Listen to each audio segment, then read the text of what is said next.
అంతియోకలో శిష్యులు, very important. క్రైస్తవుడు అవడానికి మొట్టమొదటి మెట్టు మనం ఏం చేయాలి? రేపు క్రిస్మస్ చేస్తారు అందరూ, గుర్తు ఇంకా పెడతారు పెద్ద స్టారు. వై అని అడిగితే వాళ్ళు చెప్పే మాట ఏంటో తెలుసా? వీఆర్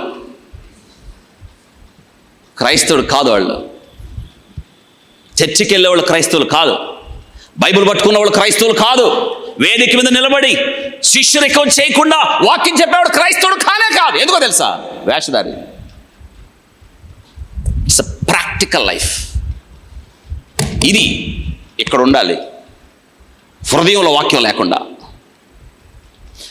హృదయము నింపబడిన వాక్యము ద్వారా మనం నడపబడకుండా క్రైస్తవులు ఎలా అవుతాం? చాలామంది ఊరికే అండి క్రైస్తవునండి నేను, నో, క్రైస్తవురాలనండి కాదు కాదు కాదు కాదు. శిష్యరికం చేయాలి, ప్రభు పాద సన్నిధిలో కూర్చొని నేర్చుకోవాలి. డిసైపుల్ మాత్రమే క్రిస్టియన్ అవుతాడు. మొట్టమొదట శిష్యుడు అవ్వకుండా ఏమవ్వడు? ఇది గుర్తుపెట్టుకోవాలి. వింటున్నారా? గనురాలు, షునేమీరాలు, మన ఇంటికి వచ్చుచూ పోవచ్చున్న దైవజనుడు భక్తి గలవాడని నేను ఎరుగుదును అని భర్తకి చెప్తుంది. అయ్యా, గోడ మీద ఏం కట్టిద్దాం చెప్పండి? ఏం కట్టిద్దాం? గది కట్టిద్దాం. గది కట్టించి ఏం పెడదాం?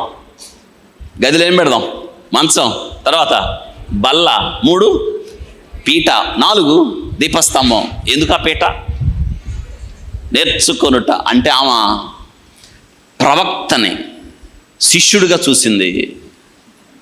అందుకే దేవుడు చెప్తాడు, మోషే ఇశ్రాయేలీయులకి బోధించున్నట్లు నీ వచ్చి నా యొద్ద నేర్చుకో అని చెప్తున్నాడు.